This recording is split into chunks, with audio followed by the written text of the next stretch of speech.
कद्र, जिसको कई लोग कहते हैं कदर, कई लोग कहते हैं कदर। गाना था एक, वो तो खैर वो कैरेक्टर की डिमांड थी, तो वो गाने में आशा भोंसले जी ने गाया था, कदर तूने ना जानी बीती जाए जवानी, कदर तूने ना जानी, इस तरह से गाया था।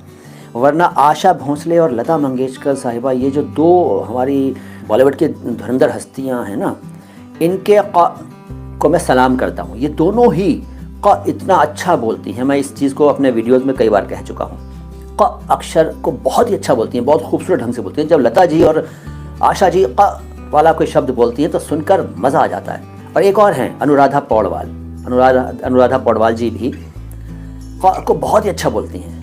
ऐसे कम ही हैं सिंगर और एक्टर वगैरह बॉलीवुड में, और वही क्या सारी दुनिया में, सारे हिंदी भाषी उर्दू भाषी क्षेत्रों में क को बोलने वाले बहुत कम हैं, लेकिन जो बोलते हैं वो ज़बरदस्त। लता जी और आशा जी और ये जो हैं, तीसरा नाम लिया है, बहुत ज़बरदस्त बोलती हैं। और भी लोग हैं, ऐसी बात नहीं है कि मतलब बाकी, लेकिन ज़्यादातर लोग सही उच्चारण नहीं कर पाते। और आज के सिंगर्स तो भाई साहब बुरा मत मानना, आज के सिंगर तो क को अक्सर ही गलत बोलते हैं। यहाँ तक कि वो पाकिस्तानी सिंगर्स भी कई बार क को गलत बोलते हैं।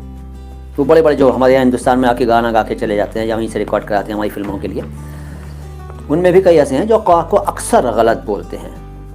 ध्यान से सुनना आप, ठीक है, और बताना मुझे। और हमारे देश में भी ऐसे सिंगर बहुत सारे हैं जो हैं बहुत मशहूर, लेकिन वो क अक्षर को ठीक से नहीं बोल पाते हैं। चलो, इससे हमें क्या लेना देना, लेकिन मालूम होना चाहिए आपको